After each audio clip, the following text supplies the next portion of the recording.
The story of a single attraction at Disney's Animal Kingdom cannot be told without talking about the park as a whole. That's the very nature of Animal Kingdom. Its interconnecting routes are so tightly wound across the entire park as every land impacts another. Those sprawling storylines mimic the park's lived-in environment as greenery has naturally filled in over the years and has melded with the artful creations of Walt Disney Imagineering. That is how Animal Kingdom has gotten better as time moves on. The scenery feels more authentic each passing year, with plants making themselves at home and new additions blending into the park's purpose. But, too, as time has moved on, attractions have come and gone. The first defunct attraction in the park's history has left remnants of Animal Kingdom's once mythical future. The attraction's ride path lives on as a crucial part of the park's layout, while being just another way Mother Earth has beautified Animal Kingdom. This is the story of Animal Kingdom and its Discovery Riverboats.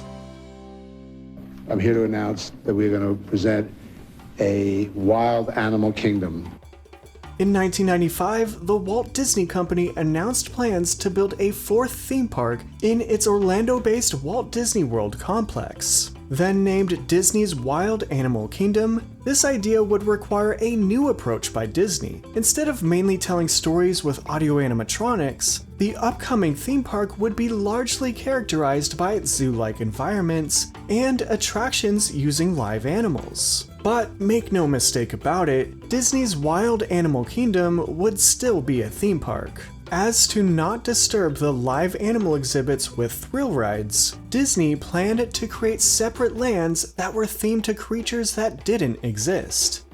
That is going to combine the real world of animals with the extinct world of animals and with animals from mythology as well. In addition to live animals, the idea was to have a thrilling land based on dinosaurs and another based on mythological animals. The land of mythological animals, known as Beastly Kingdom, would include attractions based on friendly creatures such as unicorns and ill-natured creatures such as dragons. The area was planned to have an interactive walkthrough maze called Quest for the Unicorn, representing the kingdom's kinder creatures. Beastly Kingdom's thrilling attraction was a prominent roller coaster called Dragon's Tower, which would have Disney's largest audio animatronic at the time. Across the park, Dino Land would be a land of dinosaurs with two thrill rides. One was a minecart-style roller coaster called the Excavator.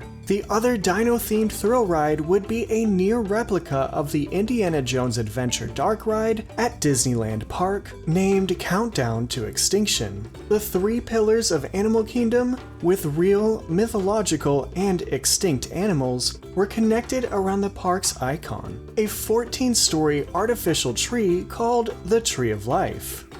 Behind me is the Tree of Life, the centerpiece, the icon of the park. A symbol of the richness, the majesty of the Animal Kingdom. These different sections had Animal Kingdom's foundation of wildlife, all unified through the park's central island, Safari Village. The first thing that happens to you when you enter the park is you're plunged into this fantastic jungle environment. There's river journeys, boat journeys you take that take you from fantasy realms to prehistoric realms. In the waterways around Safari Village, Disney sought out to create a river experience with splashes of different themes. The concept was a simple transportation ride that would float in a circle around Safari Village. The ride would have various show scenes along the banks as a taste of the different areas in the park.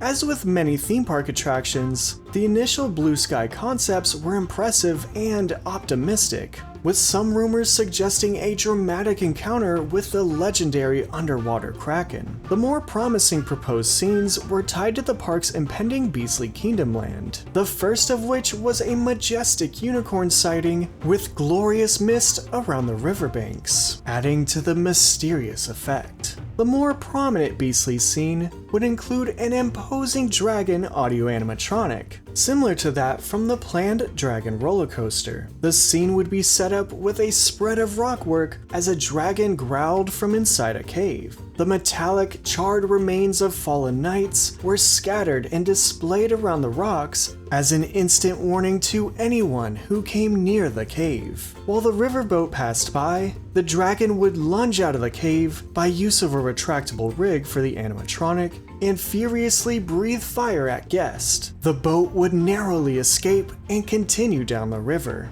The boat ride would also feature smaller sights, such as gentle animal exhibits along the shores and Imagineer-made natural wonders such as geysers. Other ambitious creative ideas for the park and for the riverboat attraction were discussed during development. However, the budget for Animal Kingdom was filling up rather quickly, and compromises had to be made. It's important to note, Animal Kingdom was being built following the major financial disappointments of the recent Euro Disney. The company's leadership, not wanting to repeat history, gave the Animal Kingdom project a strict budget with minimal wiggle room. In situations like this, Disney would normally shave off some frills or get creative about how to cut expenses. One such cost-effective example was the previously mentioned Dragon animatronic for the riverboat ride. In a clever way to keep costs low for the Dragon, Imagineers planned on repurposing the same audio animatronic design from Disneyland Paris's La Tournée du Dragon in Sleeping Beauty Castle. Disney knew all about animatronics, but they were still new to live animals. Disney greatly underestimated just how expensive the back-of-house amenities would be for its live animals. While budget cuts could be made around the theme park, Disney could not take shortcuts with their budget for animal-related needs. This meant that significant budget cuts were on the way for the theme park portion of Animal Kingdom. Creative plans were either significantly altered or removed entirely. By the mid-90s, it was clear Animal Kingdom had to move forward without one of its major lands in order to stay on budget.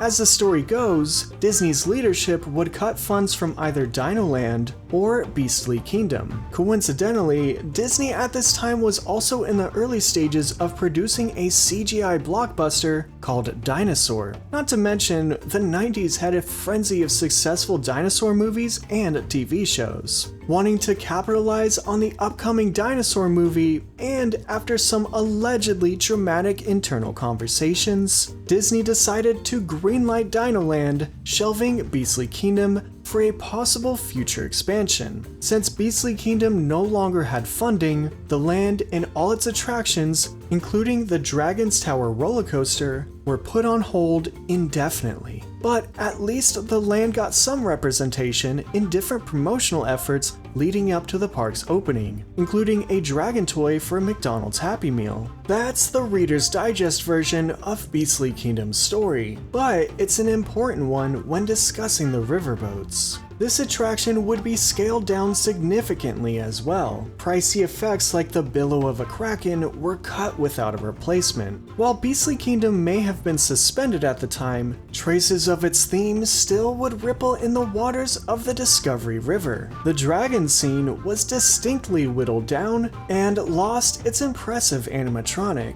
The scene was modified to imply a fire-breathing dragon lurking within the cave, but guests would miss out on an incredible visual display. It's been said that the creative lead of Animal Kingdom, Joe Rohde, strongly advocated to keep the dragon animatronic, as the attraction would have been severely lacking without it. Not all the animatronics, however, were cut from the attraction. The upcoming riverboat ride would have an iguanodon animatronic to highlight the Dinoland area and the upcoming dinosaur film. It was pretty obvious who pushed for that decision: executives. With the plan set, Disney worked on creating a lush theme park unlike any other in the Disney chain. Animal Kingdom and its attractions were pushing forward to its opening day in 1998.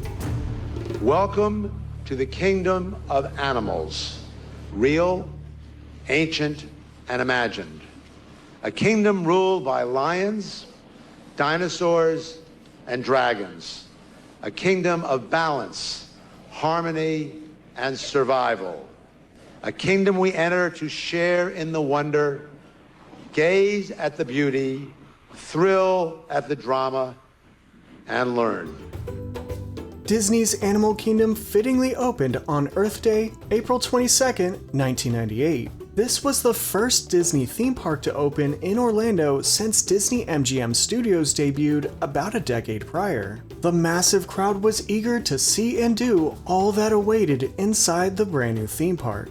From a high-stakes safari to a prehistoric mission, the fresh 500-plus acre theme park had unexplored attractions to enjoy, with lands including Africa, Camp Mini Mickey, Dinoland USA, and Safari Village. Safari Village towered above the rest of the park with its centerpiece, the Tree of Life. The calm waters of Discovery River wrapped around this land. Here, guests had the chance to relax and tour the waterways aboard the Discovery River boats. This attraction was a one-way transportation boat ride that took guests halfway around Safari Village. The Discovery Riverboats experience started in a small queue house at one of the attraction's two docks, either at Safari Village or at Upcountry Landing. After waiting, guests boarded one of the ride's 7 different 62-passenger vessels, all having animal-inspired names like Otter Nonsense or Hasty Hippo, just to name a few.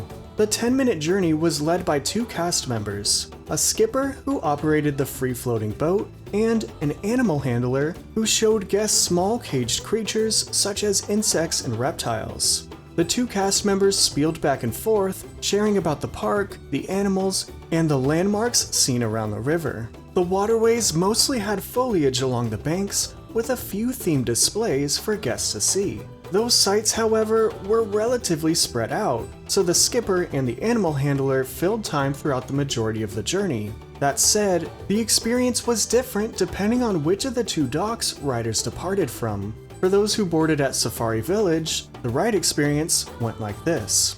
After leaving the dock, the boat floated down the river until approaching a cove. Straight ahead, a majestic unicorn reared above the water's surface. This 12-plus foot tall unicorn had a pure white look early on, but was soon repainted to have a marble-like appearance like a statue would. Shortly after the park opened, the unicorn was removed and never returned, leaving this area empty. The unicorn wasn't the only mythical encounter. After all, this portion of the river ran along the future potential site of the unbuilt Beastly Kingdom. These small beastly scenes were just a tease of what could come to the park someday. A dragon-like rock formation on the left side of the river foreshadowed the dangers ahead. The boat then approached dark rocks along the banks, the lair of a vicious dragon. The rocks were grimly decorated with the scorched armor of lifeless knights who failed to defeat a fearsome dragon. The demised knights were quickly deemed too frightening for Disney's guests,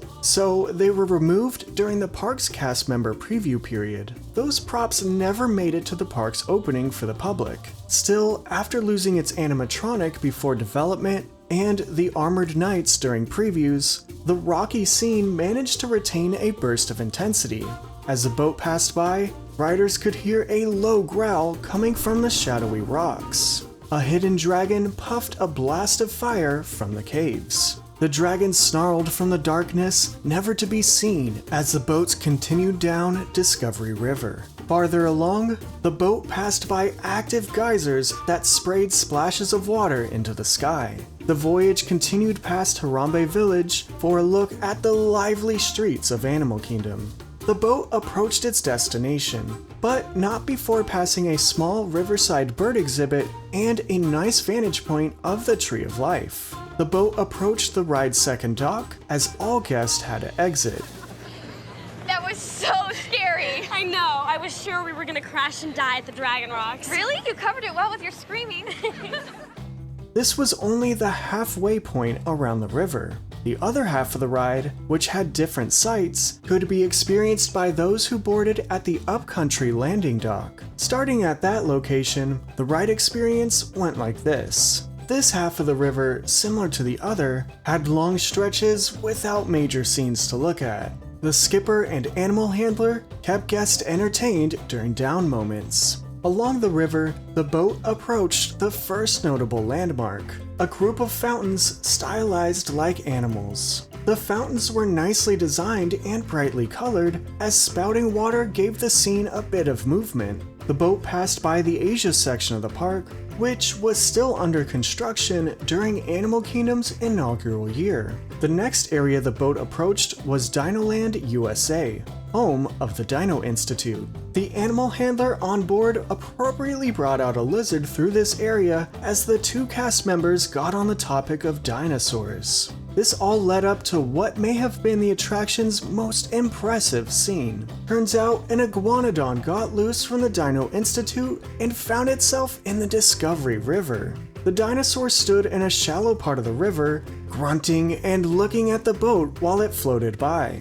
The articulate 35-foot animatronic slapped the water, making a splash in the Discovery River. Shortly after, the boat reached the dock as one of the cast members on board shared about Animal Kingdom's mission of conservation. Guests exited the boat once docked at Safari Village. Those separate experiences completed the full circle around Safari Village. Discovery riverboats helped with the flow of Animal Kingdom, connecting its major ideas into one attraction. It was relaxing, but mostly uneventful, which led to immediate disappointment among guests. The name Discovery Riverboats did not clearly communicate that it was a transportation ride. This may have led to guests to expect an engaging ride experience similar to Jungle Cruise, full of witty humor and cartoonish animatronics. Instead, guests were picked up and dropped off a few minutes away with some light entertainment in between. Still, the attraction pulled in large crowds, but that did more bad than good.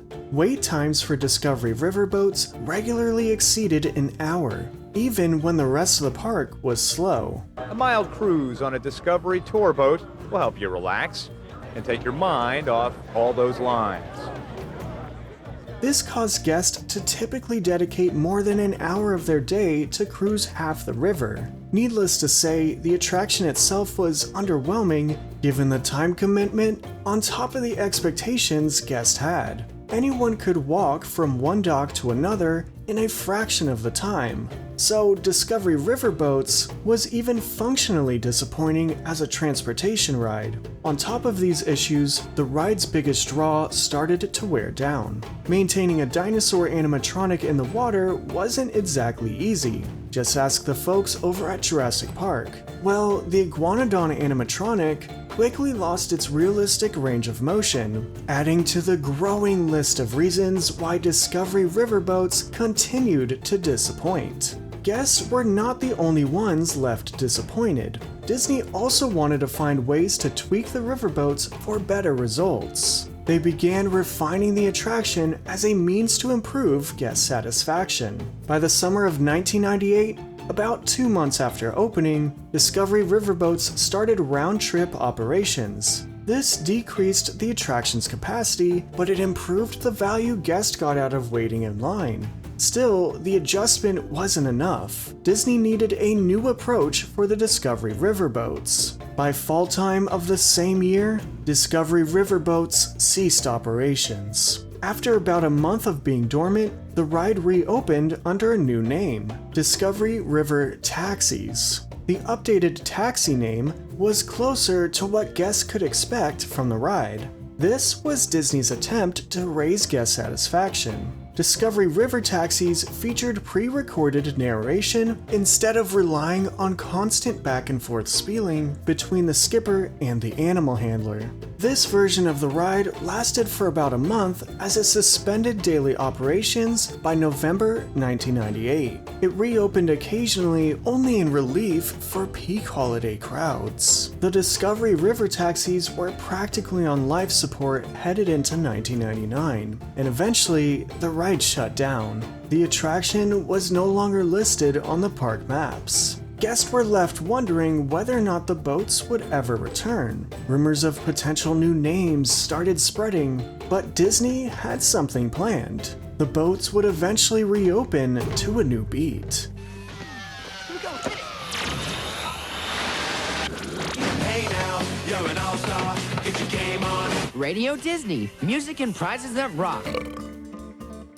The riverboats reopened in March 1999, now known as the Radio Disney River Cruise. The boats were given upbeat paint jobs, and the frenetic makeover had a few more additions, making the attraction more energetic overall and exciting for kids. As one might expect, the boats, now with a Radio Disney theme, were given new onboard audio. The Radio Disney overlay featured pre-recorded radio segments from two of the station's hosts, Just Plain Mark and Zippy. The duo said they were broadcasting live from atop the Tree of Life. They had a few segments throughout the ride, like telling a few jokes and taking a few calls. Minnie Mouse herself even phoned up the station. Of course, the Radio Disney River Cruise had music ranging from pop songs to tunes from The Lion King. The skipper talked during the music, sharing facts about the park and pointing out key sites on their full circuit journey. The new iteration of the ride, even though it focused more on Radio Disney, still had the riverside effects, like the hidden fire-breathing dragon and erupting geysers. Although the dinosaur animatronic was eventually removed due to being unreliable.